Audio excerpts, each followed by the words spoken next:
A relação entre José Castelo Branco e Betty Grafstein, e os últimos polêmicos desenvolvimentos, chegaram à famosa revista norte-americana Vanity Fair. O longo artigo que saiu esta terça-feira disseca a relação do socialite com a criadora de joias, mas também a vida de José Castelo Branco.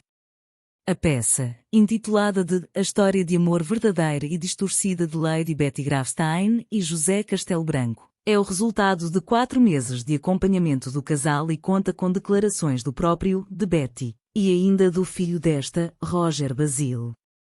A conceituada revista questiona o património financeiro de Betty, o porquê de herdeira da fortuna de diamantes Grafstein estar a fazer posts patrocinados de preenchimento facial aos 95 anos, versa sobre a casa de Sintra, alugada a Pedro Pico, a casa alugada em Nova York, o amor entre o casal, a violência doméstica, e obtém respostas. Em declarações à Vanity Fair, o filho de Betty diz mesmo que a mãe vive da segurança social, desmistificando o mito dos milhões da mãe. A minha mãe não tem um tostão, afiança, frisando que, apesar de ter sido uma mulher que vivia bem, atualmente os seus únicos bens de valor são roupas, joias e a casa em Sintra, que o casal hipotecou. Ainda segundo Roger Basile, grande parte da história de Lady Betty Grafstein, apontada como dama comandante da Ordem do Império Britânico, é uma obra de ficção da autoria de José. Os meus avós eram pessoas simples, diz Basile sobre a família. Visitei-os uma vez na sua pequena casa no campo.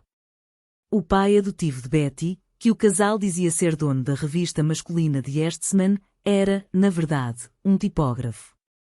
Ainda segundo a revista, os registros do recenseamento confirmaram este facto e também indicaram que o avô de Betty, aquele cuja mulher era supostamente dama de companhia da Rainha Maria, era apenas dono de um bar. Basile argumentou que Betty era totalmente inocente em qualquer deturpação. A minha mãe nunca se fez passar por mais do que era, em termos de riqueza ou de títulos, disse.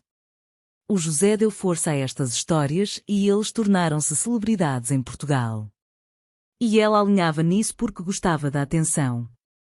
2 meses depois do escândalo de violência doméstica, Betty também fala com a jornalista, destapando o véu dos abusos. Ele dava-me murros quando eu menos esperava, conta, recordando um incidente em que lhe deu um murro na cabeça como se eu fosse uma bola de futebol. O abuso começou desde o início, afirma ainda Betty. Betty também admite que José tinha inventado histórias sobre ela, incluindo sobre a sua condição de dama e sobre a sua avó adotiva, que supostamente teria sido dama de companhia da Rainha Maria.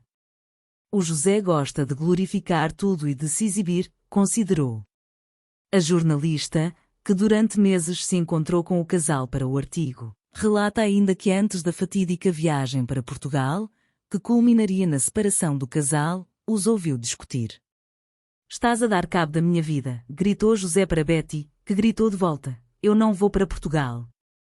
Depois de 3 horas a fazer malas, processo no qual a jornalista participou, o casal jantou, por volta da 1 da manhã, cuscovilharam sobre celebridades e acabariam por apanhar o avião na manhã seguinte. Numa última conversa com Betty, a jornalista relata a inconsistência das declarações e que o filho reconheceu que a memória da mãe não era muito clara, principalmente no que toca às alegadas agressões, ela está sempre a falar de escadas. Mas quando me contou isto, disse que ele a tinha empurrado de uma janela. Foi por isso que me custou acreditar que fosse 3 andares. Achei que ela estaria morta de certeza. À Vanity Fair, José Castelo Branco reitera o que tem afirmado nos últimos meses. Nunca agrediu Betty nem esteve casado com ela nos últimos 30 anos por dinheiro.